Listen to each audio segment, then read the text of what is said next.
그루터기 교회 성도 여러분 안녕하세요. 코로나19로 인해서 같이 모여서 예배 못 드리는 상황이 2주째 이어지고 있습니다.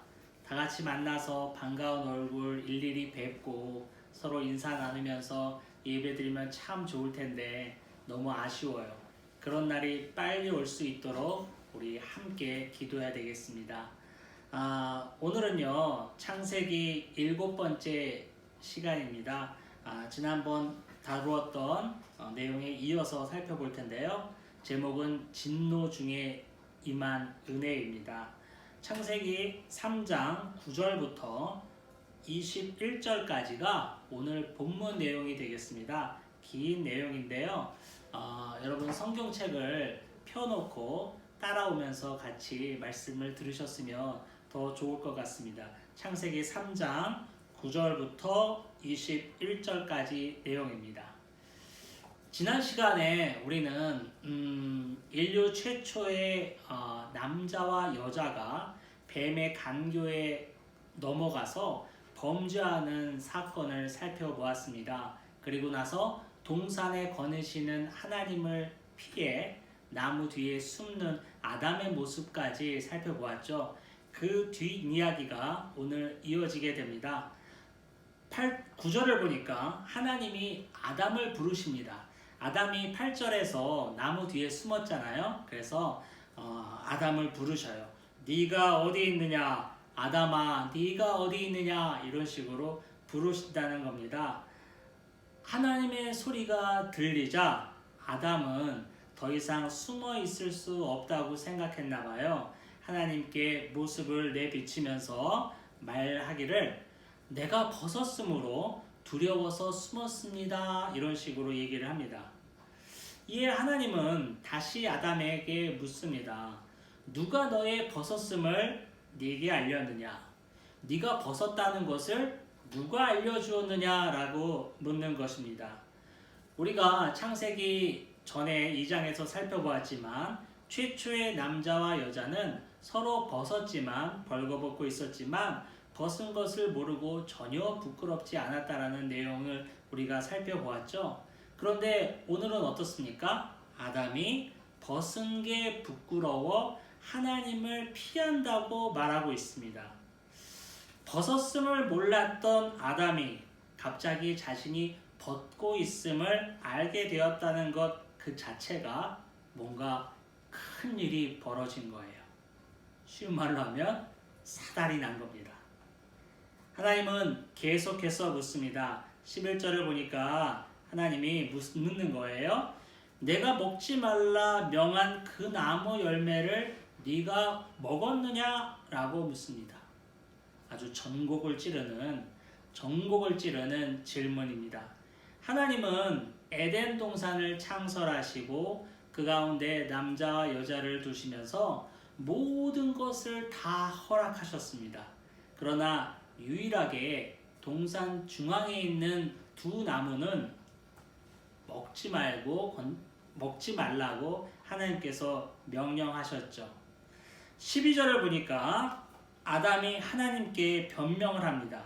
하나님이 아담에게 내가 먹지 말라고 했던 걸 먹었니? 라고 뜨끔하게 질문을 하니까 아담이 변명을 늘어놓기 시작하는 거예요. 우리가 아이들도 키우다 보면은 아이들이 이제 잘못하는 경우가 있잖아요. 그러면 이제 엄마가 다 알죠. 애들이 뭐 잘못했는지, 엄마가 잠깐 슈퍼 갔다 오는 사이에 얌전히 있으라고 했는데 뭘 어질러 놨는지 망가뜨려 놨는지 엄마는 집에 들어오자마자 다 알잖아요. 그러면서 엄마는 그 낌새를 차리고 뭐라고 그러죠? 너 뭐 했어? 라고 묻잖아요. 그러면 아이는 너무 당황한 나머지 엄마가 어떻게 알았지? 그러면서 막 거짓말이 나오고 변명이 나오고 내가 안 하려고 그랬는데 동생이 하자고 그랬다는 등 여러 가지 이야기가 나옵니다. 바로 그런 내용이 이어집니다. 그러면서 이제 아담이 12절을 보면 하나님께 변명을 하는데 어떻게 변명을 하냐면요. 하나님이 주셔서 나와 함께 있게 한 여자가 그 나무 열매를 내게 주었기 때문에 내가 먹었습니다 라고 변명하는 거예요. 여기서 동사 주다라는 동사가 나와요. 하나님이 주셔서 함께 있게 한, 하나님이 주셔서 이 동사와 그 여자가 나무의 열매를 내게 주었기 때문에 내가 그걸 먹었다. 동사 주다의 동사를 대꾸로 사용하면서 재밌는 표현을 하고 있는데요. 이게 결과적으로는 뭐예요? 내가 잘못한 게 아니라 여자가 주어서 먹었다. 더 나아가서는 하나님을 원망하는 겁니다. 하나님께 변명을 내뱉는 거예요. 하나님이 내 옆에 있게 한 그 여자가 내게 주었기 때문에 내가 먹었습니다. 이 말은 하나님이 주신 여자 때문에 내가 먹었어요 라고 변명하는 거예요. 어린아이들이 말썽을 피우고 잘못을 피운 다음에 내가 안 하려고 그랬는데 동생이 하자고 그랬어 엄마 하는 거와 똑같은 거죠. 자기의 죄과를 책임을 다른 사람에게 전가시키는 내용이 나옵니다. 그런데 아이들은 뭐 엄마가 잠깐 무서워서 동생을 핑계댄다는 둥, 언니 오빠를 핑계댄다는 둥, 뭐 애교로 봐줄 수 있지만 아담은 씻을 수 없는 죄를 범하게 되는데 그게 뭡니까? 하나님께 자신의 잘못이 하나님께 있다라고 얘기하는 거예요. 하나님이 주신 여자 때문에 이런 일이 벌어진 거 아닙니까? 라고 그 죄가를 오히려 하나님께 돌리고 있는 모습을 보게 됩니다. 정말 사탄이 제대로 아담 안에 들어가서 역사하고 있는 모습입니다. 자, 그리고 나서 13절은요. 내러티브 시선이 여자에게로 쏠립니다. 하나님이 여자에게 질문합니다.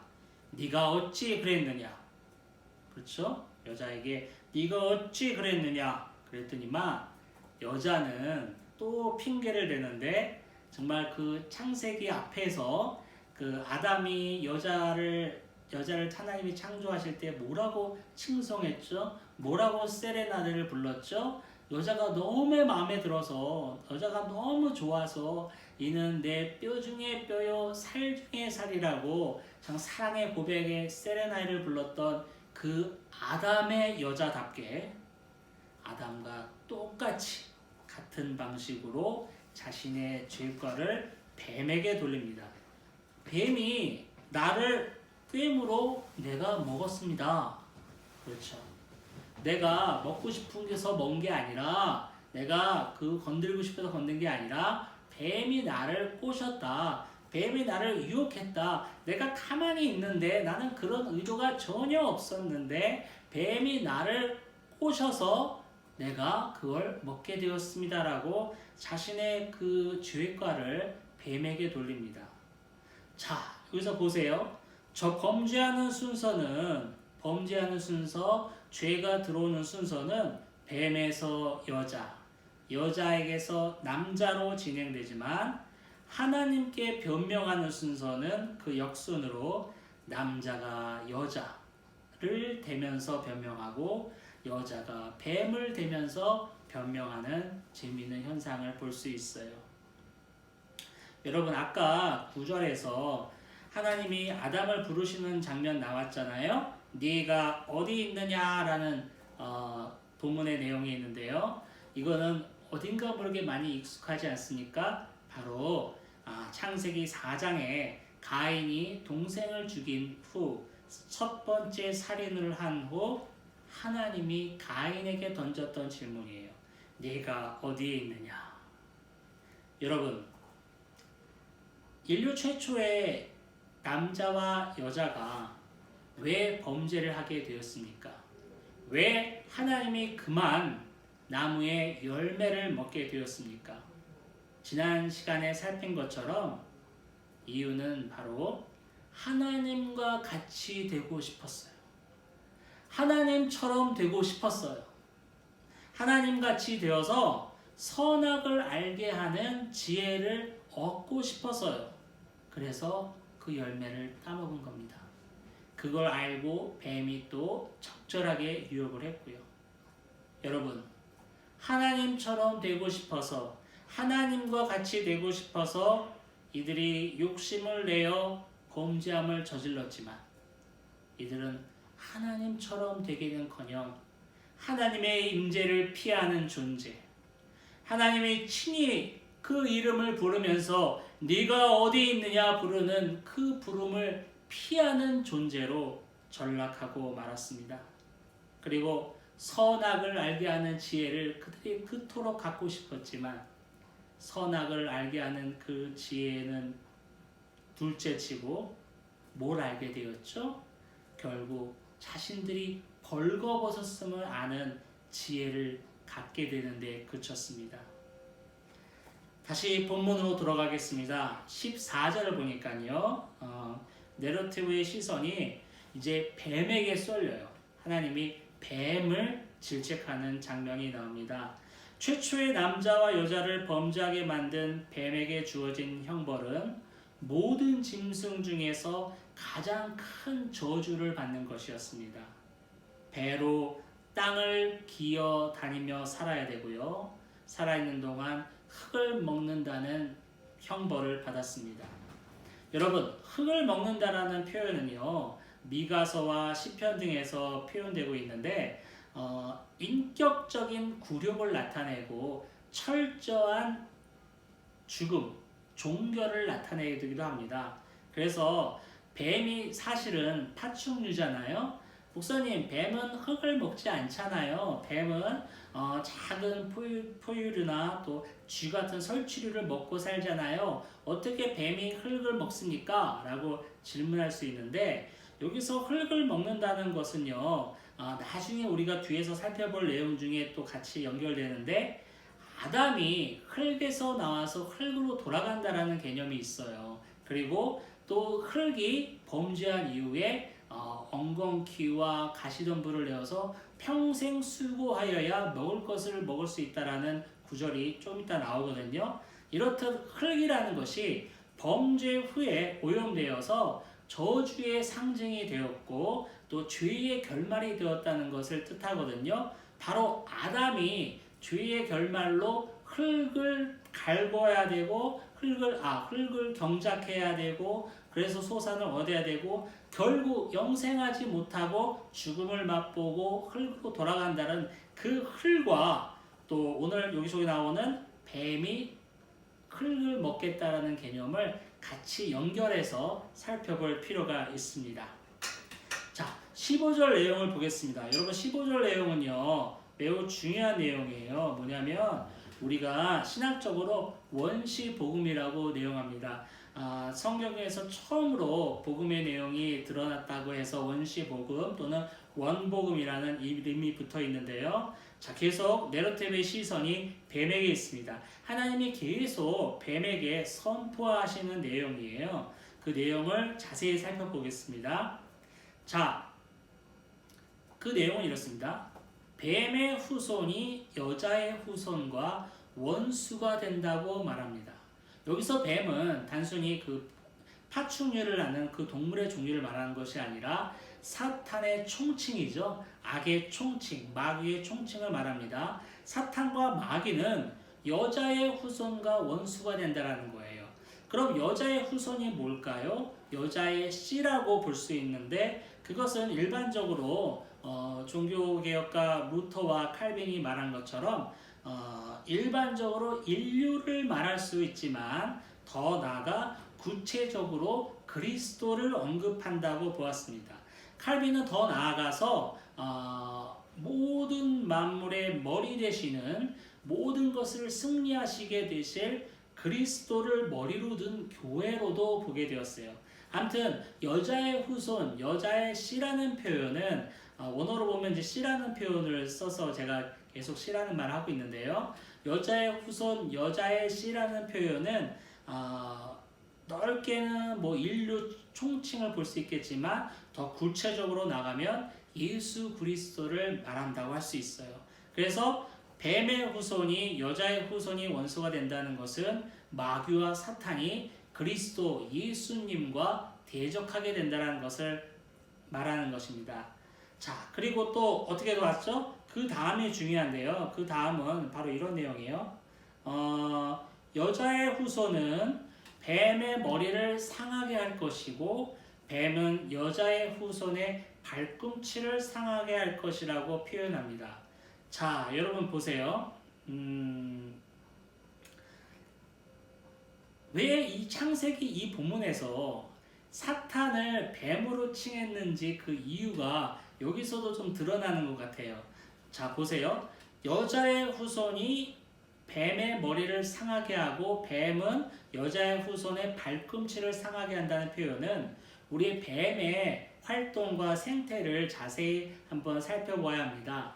뱀은 땅을 기어다니는 파충류입니다. 그래서 지표면에 가깝게 다니고 움직이고 있죠. 그렇기 때문에 다른 동물처럼 곰이나 뭐 이런 것처럼 벌떡 일어나서 사람을 확 공격한다든가 아니면은 뭐 호랭이나 표범이나 이런 그런 것처럼 이렇게 점프를 해서 사람에게 달려들어서 공격할 수 있는 동물이 아니에요.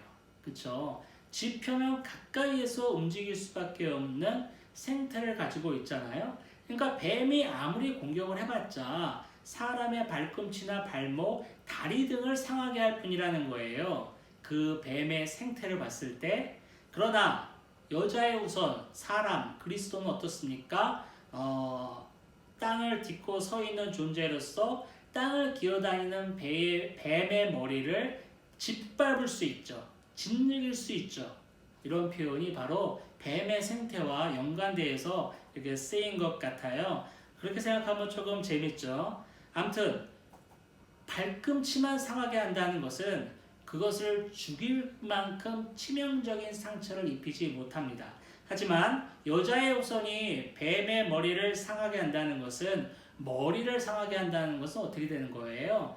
치명적인 죽을 수밖에 없는 상처를 남긴다라는 것이죠. 그렇기 때문에 그리스도의 영원한 승리를 지금 표현하고 있습니다. 사탄 사망의 권세를 이기고 부활하신 그리스도, 우리의 모든 죄를 다 안고 십자가에 죽으심으로 우리의 죄를 다 속량하셨고 사망의 권세를 이기고 사흘 만에 부활하신 그리스도 또한 승천하셔서 이 땅에 다시 오실 주님으로 우리가 기다리고 있는 그리스도의 승리를 이렇게 창세기 3장에서부터 설명하고 있습니다. 이래서 이 부분을 우리가 원시복음이라고 말합니다. 16절부터 우리가 다시 한번 살펴보겠는데요. 16절부터는요. 여자와 남자에게 주어진 형벌을 선포하고 있습니다. 죄의 대가로 여자는 해산의 고통을 겪어야 하고요. 남편의 다스림을 받아야 합니다. 아담 또한 남자 또한 평생 수고하여야 땅을 갈고 그것을 다 가꿔야만 소산을 먹을 수 있습니다. 범죄 전에는 동산의 모든 나무와 땅과 이 모든 것들이 힘들여 경작하지 않아도 두 사람이 먹기에 가장 알맞은 열매로 매달려 있었을 거예요. 그냥 아무 수고 없이 따먹기만 하면 되는 것이었는데 범죄한 이후 땅도 죄로 인해서 오염되어서 땅을 갈고 수고하지 아니하면 가시덤불과 엉겅퀴만을 낼 뿐입니다.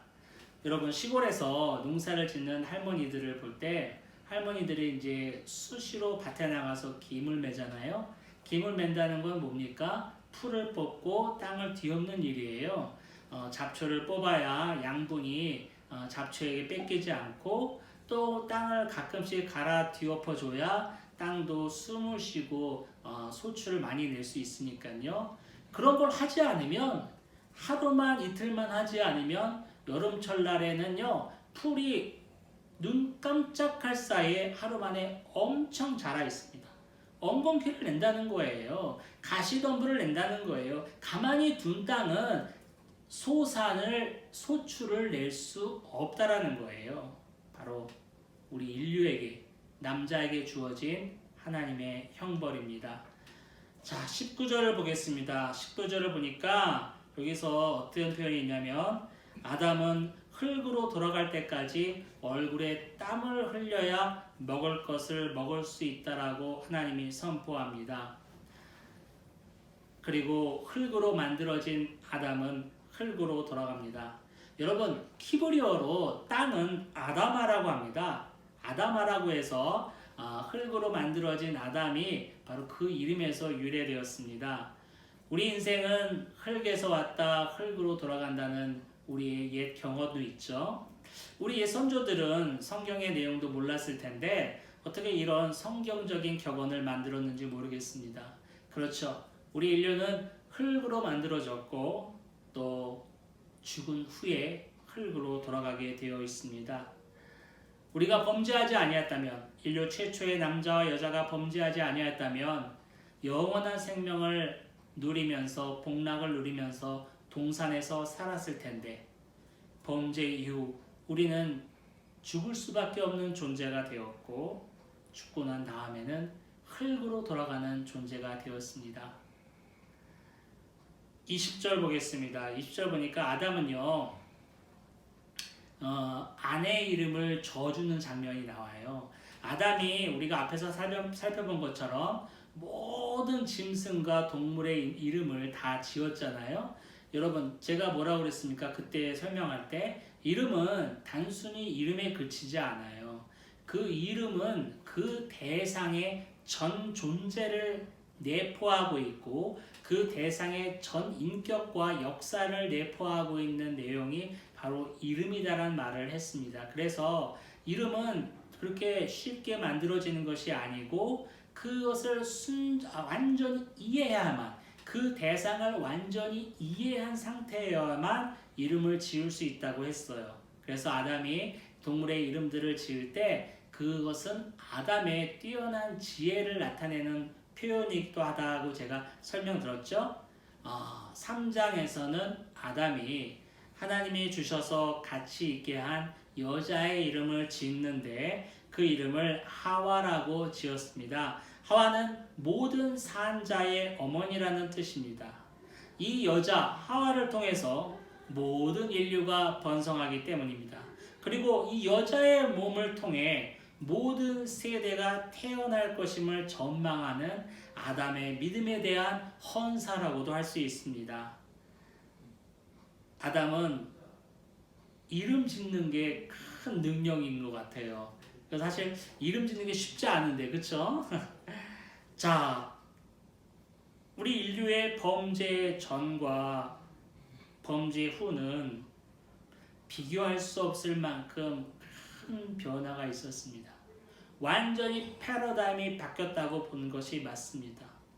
범죄로 우리가 얻게 된 형벌은 정말 말할 수 없는 극형이었습니다.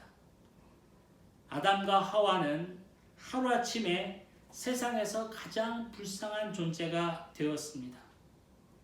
하나님은 이들에게 정말 가혹한 형벌을 주셨어요. 그들의 범죄에 대해 하나님이 진노하신 겁니다. 하나님이 그들의 범죄를 간과할 수 없어서 그들에게 진노를 내리신 것입니다. 그러나 우리는 여기서 알아야 될 게 있어요. 그 진노 중에도 하나님의 은혜가 있었습니다. 그 은혜를 하나님은 숨기지 않으셨습니다. 마지막 절인데요. 21절을 보니까 하나님이 아담과 그의 아내를 위하여 가죽옷을 지어 입히시니라 라는 말이 나옵니다. 여러분, 여기서 만들다라는 동사가 나와요. 가죽옷을 지어, 그렇죠? 지어는 이제 만들다라는 표현이니까 이 만들다는 동사는 창세기 1장에서 하나님이 태초에 뭐뭐뭐뭇을 만들었을 때, 창조하였을 때 쓰던 그 동사가 3장에 다시 쓰입니다. 하나님의 뭐예요? 구속사가 표현된, 구속사가 내포된 창조, 만듦이라고 볼 수 있습니다. 하나님이 무엇을 만드셨습니까? 오늘 본문에 나온 것처럼 가죽옷을 만들었어요. 가죽옷을 만들었다는 것은요, 우리가 한번 생각해 볼 필요가 있는데 어떤 동물이 희생되었다라는 것을 뜻합니다. 동물의 희생 없이 우리는 가죽을 얻을 수 없습니다. 물론 하나님은 전능하신 분이니까 소와 돼지를 잡지 않아도 가죽을 만들 수 있겠지만 그렇게 신비주의적으로 우리가 해석할 필요는 없고요. 일반적으로 해석해야 될 필요가 있어요. 가죽옷을 입혔다라는 것은 하나님이 어떤 짐승을 희생시켰다라는 거예요. 그 희생으로 가죽옷을 만들어서 아담과 하와의 부끄러움을 감춰주셨습니다. 그들의 죄과를 감춰주셨습니다. 이것은 바로 구약의 성막의 제사를 예표하고 있습니다. 하나님의 임재가 집중적으로 강력하게 임했던 성막에서 이스라엘 백성들은 자신들의 죄를 속죄하기 위하여 희생 제물을 드려야 했습니다. 제물을 잡아서 자신의 죄를 사하기 위해 제사를 드려야 했어요. 바로 오늘 창세기 3장에 나오는 가죽옷을 입혔다라는 그 표현에 바로 구약 시대의 성막의 제사가 내포되어 있습니다. 더 나아가서는 뭐죠? 성막의 제사는 우리 죄를 위하여 희생 제물이 되셔서 하나님께 올려진 예수 그리스도의 십자가의 죽음을 뜻합니다. 그렇기 때문에 가죽옷을 입혔다. 이 가죽옷이라는 것은 1차적으로는 지금 오늘 내러티브의 주인공이 되는 아담과 하와의 범죄를, 그 죄가를 희생을 통하여 하나님이 죄를 덮어주시는 그런 모습으로도 우리가 이해할 수 있지만 더 나아가서 생각할 때에 우리의 죄를 위하여 희생되신, 그래서 그 희생으로 말미암아 우리의 죄가 가려진, 없어진 예수 그리스도의 십자가의 죽음을 우리는 볼 수 있습니다.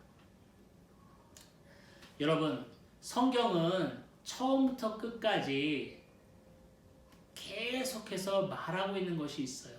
그건 뭐냐면 우리 사람은, 인간은 어떻게 할 수 없는, 어떻게 말할 수 없는 죄인이며 이 죄인을 구원하여 주시는 하나님의 사랑, 구속의 은혜가 기록되어 있습니다.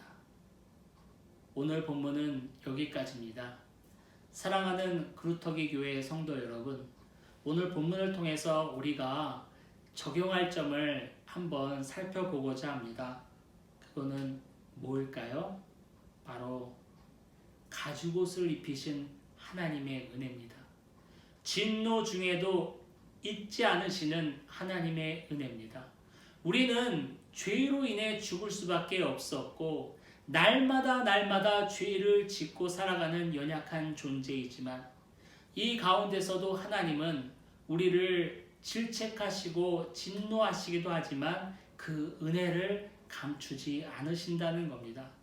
이 은혜에 우리는 감사해야 합니다. 찬양해야 합니다.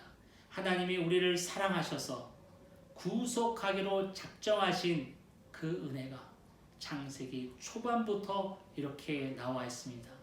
이 구속사의 이야기는 요한계시록 마지막 절까지 계속 이어질 것입니다.